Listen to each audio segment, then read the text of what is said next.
Right. Here's Mike Lomax. What's up, dude? Now you can walk your phone around and show me your whole room. Okay.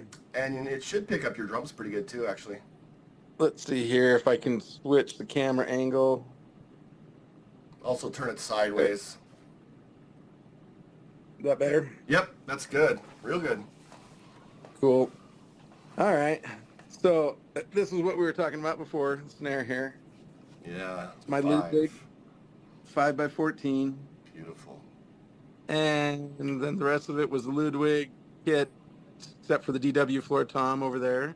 Mm-hmm. That was the only one I could get to match. Should we try hitting it and see what happens? Better? Actually, no, it didn't come through at all, but that's okay. That's all right. You could send me a clip of your sound and I'll cut it in. You know? Yeah, strangely, it won't pick it up. That's weird. My phone does. It picks up the drums and it's weird. Huh. It has an automatic condenser. Anyway. That's interesting. Yeah, it is. That's what else okay. we can- Show me your gear and everything else in the whole room. All right, well, this is my computer where I mix everything. Let me turn the slide off.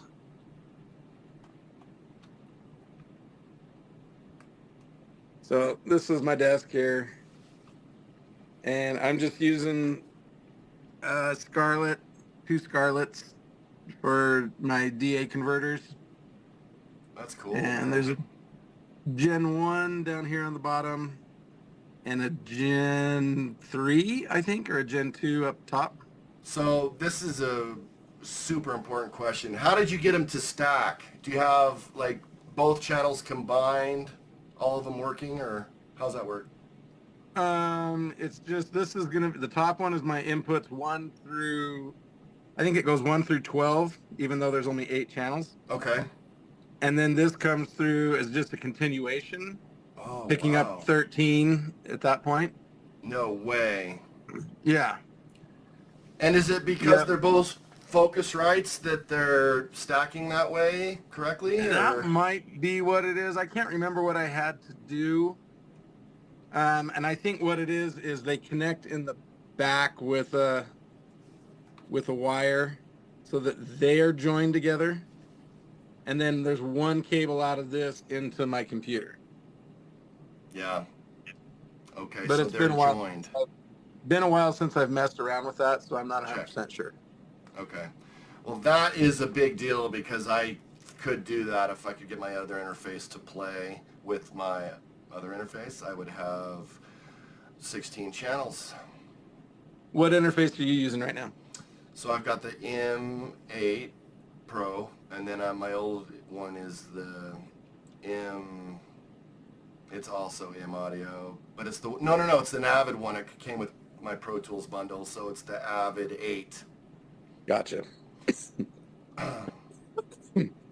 So if I could get them to both continue like that, I would have 16, and that would be awesome.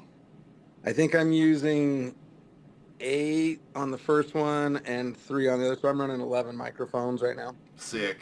I would just want 12, honestly, because kick in, kick out, snare top, snare bottom. That's my additional 4 that I can't run right now. Yeah. It would be awesome if I could. So, and then I'm using these Rocket speakers. Those are, a lot of people have those. I mean, they get the job done. Yeah, they're good. The thing that I like, I had a buddy that actually gave me a subwoofer. Sweet. Down there too. And that made have to. It's I think it's a 10-inch speaker or a 12-inch. I think it's a 12-inch speaker. Yeah, I can't tell, but yeah, but that makes a huge difference mixing with the sub. So, love that. Now, I can mix with my sub at pretty low volume, but I put the sub so it hits my pant leg or my leg.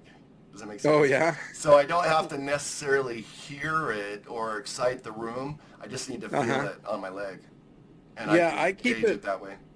I keep mine pretty quiet. I'm not looking to, like, bounce the room either. Exactly. And make it just thump. It's just to tell where the low end is sitting, if it's there or not. Exactly. I guess I'm recommending have it point towards your leg and feel it and use both senses. Sure. Try it. Sure. Yeah. A lot of people do that, Mikey. Interesting. It helped me. You know, my low end is not the problem anymore. It's other stuff. But my low end is usually, my low end's pretty consistent. Yeah. But yeah, it looks great. So then I have a second drum set over there that I teach on. Okay. And that's a recording custom, a Yamaha recording custom. I'll go over to it. You've done some tracks with that I've heard, I'm sure. Most of the stuff that I did has been on this kit. I just barely set up the Ludwig not too long ago. So I had a student yesterday that wanted it set up in the more traditional 2 up, 1 down configuration. So this is actually a recording custom too, but it's in black. So the sound is the same, but it's a different color. Of course. Remember when I used to rock a purple one with my blue kit? Yep. Yeah. Yep. And then this is a Ludwig. It's the acrylite snare, but it's got a black powder coat finish. They call it a black rolite. Wow. Okay. So, I don't know if that came through at all. No, but it's okay. Yeah, it's funny. So, we'll have to experiment. And then I've got another kit over here that I've been piecing together. Ooh, that's cool. This is a Tama Superstar, but it's the original ones, not the remakes that they've put out. Like not mine. Yours is the newer one. Yeah. This is the original. So this shell I bought separate, and when it showed up, it was actually split on the plies around the top. It was kind of split. So I watched a video on how to glue that back together and blow the glue down into the cracks and then clamp it all back together. Dude, should we revisit my Tama snare shell issue? I don't know if we can put yours back together. Oh, buddy, we could try. That thing was cracked in a different way. Yeah, like okay. This one just had the plies separating within the shell. Yours is like cracked through the side. Yeah. So it might be a little more tricky trying to put yours back together. Yeah. This floor tom here is pretty cool. This is a 20 by 18 inch floor tom. It's gigantic. Wow. Like their kick drum is that big. Yeah. And then this is a 24 by 14 inch kick drum here. So it's pretty big. Wow, that's cool, man. I bet that kit sounds great. It's kind of fun. It's got its own sound. It's like, the thing that I like about all this stuff is like, this is my 60s kit. Yeah. This is my 70s kit because it was like late 70s, early 80s when that came out. Sure. This is early to mid 80s kit here. Yeah. With the recording customs. And then if I go out, my other kit's out here. This is the rest of that black Yamaha kit that I have the 1 tom. And then this is my first drum kit was a Ludwig rocker, and I turned the 18-inch floor tom into this kick drum, and I love taking that to little quiet coffee shop type gigs. Yeah. That's pretty cool.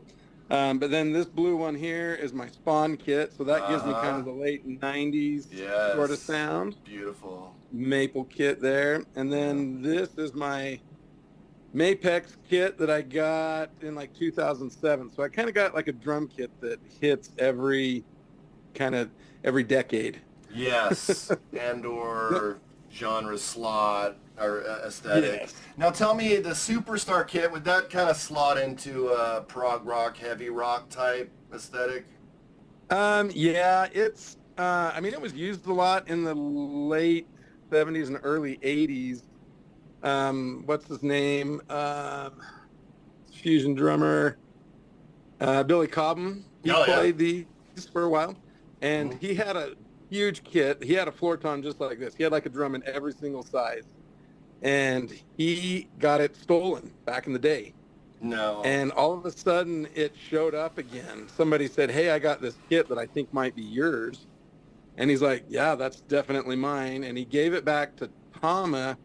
and they refinished it in this gorgeous kind of blue color like it originally was, because I think somebody tried to paint it while it was stolen. Mm-hmm. But he got it back. There's a video on YouTube. I'll have to send it to you. Him talking about it. It's pretty cool. Okay, yeah. But yeah, he was a fusion guy, you know, playing with, was it Mahavishnu he played with, or Weather Report or something like that? Can't remember exactly who he was playing with. Okay, could have been Weather Report. Yeah. One of those fusion bands back in the day. Okay. And so yeah, he used it. I want to say, was it Tris Bodine when he was playing with like Kenny Loggins back in the 80s? I think had one of these kits as well. Really? So you know, yeah, they kind of got used all different places and different ways. Yeah. And then they got all my snares. I haven't showed you all my snares yet. Yeah, what a collection of snares. So we got another acrylite here. It's the same as the black That's one. That's the one I played, yeah? Yep. The one you let me try? That's a great snare. Everyone should have one of those. Yeah, I want that next, bro. And they're not bad. You can find them 200, 225, somewhere in that range right now. Mm-hmm. But there's they put them out slightly altered from decade to decade. So the 60s kind of have a lot shinier aluminum look. I think this one is a 70s snare drum, and it has kind of more of a brushed aluminum look. It's a little darker. It has a different badge on it. And then they put one out in the 80s that has like an orange peel finish. It's like a textured kind of finish. It's kind of weird. And that one I don't love as much, but it's still pretty cool. The drum heads on that one don't fit as well because of that finish that they put on it. Interesting. So I ended up buying one for Ryan Stevens, and he's using it out in California with his Hollywood High Steppers band that he plays in. Okay. And it sounds great, but it took me a minute to get the right sound, and I think it's Aquarian makes a vintage style head, and it's made to go on drums that are like the vintage drums that are a little more out of round or slightly larger in diameter. Sometimes you get these drum heads that just don't want to go on a drum shell. Yeah. And so they started making these vintage versions that fit really well, and it like just transformed that snare and made it sound amazing. So it's really cool. Awesome. And then then they came out with that black acrylite in the 80s. They call it I think it's Black Galaxy finish, but people refer to it as the black acrylite. Kind of a cool snare too. Right, sure. And then now they've come out with I think they've still been putting them out, but they introduced a 6.5-inch version that's pretty sweet as well. Yep. And then this one next to it here is a pearl free-floating steel shell. And that's the type of snare that Jimmy Chamberlain used on the Siamese Dream album in spots. He didn't use it. I mean, he used a couple of different snares, but that's one of them that he used, and he loved it. I love Jimmy, and shout out to Butch Vig, too, producing that album. He's so good with drums. Yeah, yep, love it. Cool. Then we got the snare that you got, Ludwig Superphonic. Mm-hmm. Love it. By the way, I love my snare. That one's got the brass die-cast hoops on it. Kind of like the look a little bit. Hey, Mike, when I'm working with my Superphonic, I have to tune it in between every take. Do you find? Do you? Yep. I don't know why. Get some lug locks. Do you know what lug locks are? No, but I can speculate what they are. Let me see if I have any drums. I don't think I have any drums with them on it.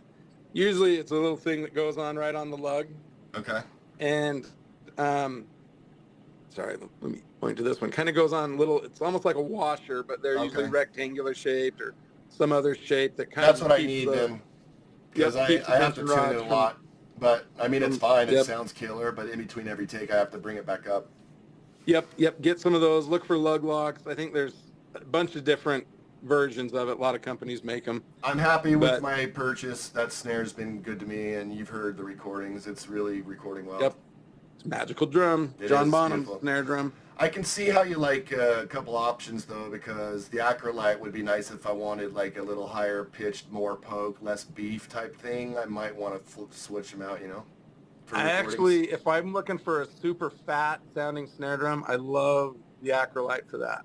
Okay. And I've had a harder time tuning it really tight. Like this particular one kind of bottoms out with the lugs before I get it as tight as I want sometimes. Interesting. So I don't know if the lugs that they used on that or if the screws are just too long and so they don't want to like tighten anymore. But Okay. but I love it. I used it on one track that just required a super fat, deep sound, and I basically detuned it as much as it would go without sounding super sloppy and just sounded killer. Loved it. Cool. Yeah, okay, maybe it's a 5 that I want, a contrast to the Superphonic, like something in a 5, something a little pokier. They make a Superphonic in a 5 That's if you still like it, but you want a different sound. Yeah, okay. You Awesome. go for that. Yeah, that's kind of what I want, I think. Those are great too. Love Next. those. That's what I want next, rather. Yep. Okay. Ooh, what's This that? one here is a pork pie snare drum. This one has a cool story to it. Okay. I saw the drum on KSL, and it was $250, and I'm like, well, that's not a bad price. And it was here in Kaysville, so I was like, sweet. I ran down and picked it up, and I follow Bill Dedamore. He's the guy that owns Pork Pie Drums and builds all the drums.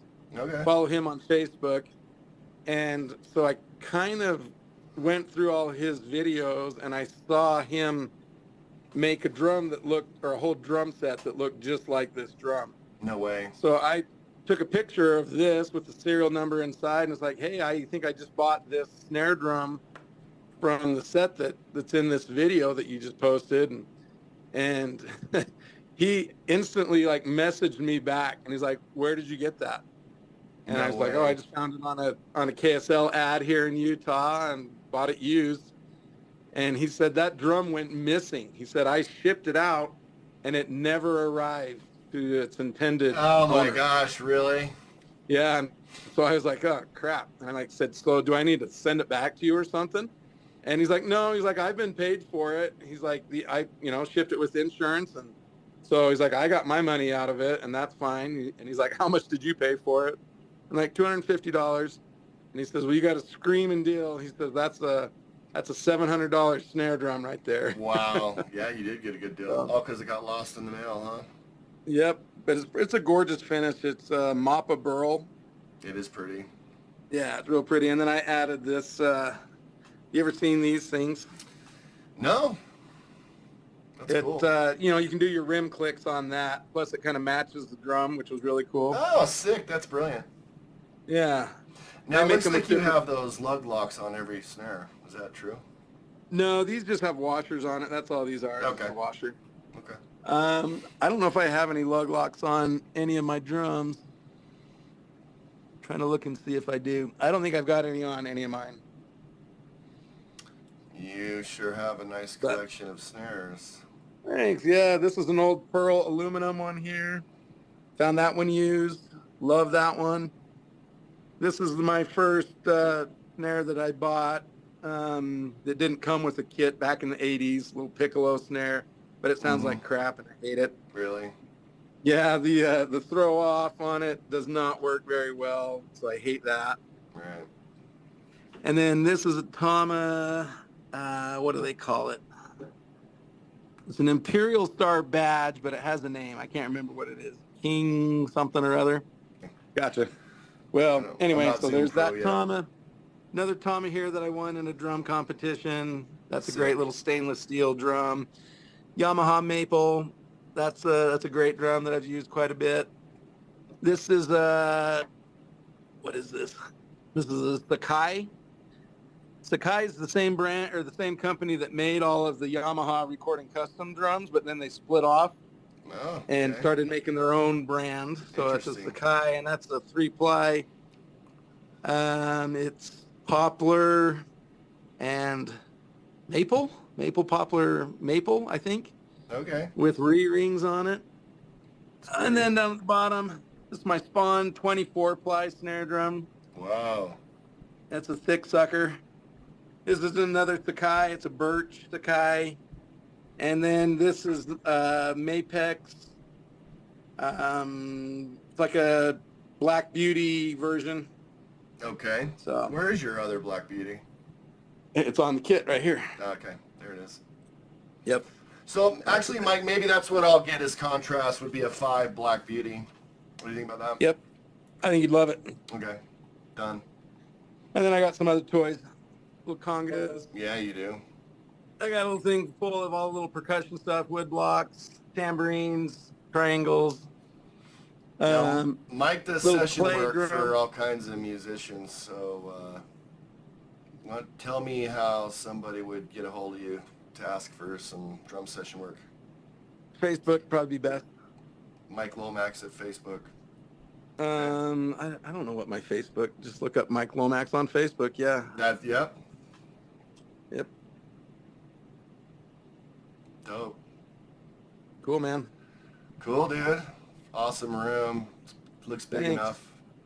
Yeah, it gets the job done. It's not amazing.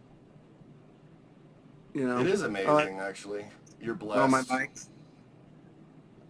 Okay, so send me some drum clips through whatever. Send me a link to a G Cloud or something, okay? And then let me put it in. I'll slot that in so we can hear what your drums sound, okay? Sounds good. All right, cool. Thanks, man. This was fun. This was a cool experiment, and everything's working. So I'm going to play back, listen back, and I'll send it to you. Right on. I have the ability to edit now in OBS, so I just edit it, and I'll stick the drum sounds in there. Okay? Sounds cool. We'll do another one. Alrighty. Later, brother. Thank you. Take it easy. See ya. Talk soon.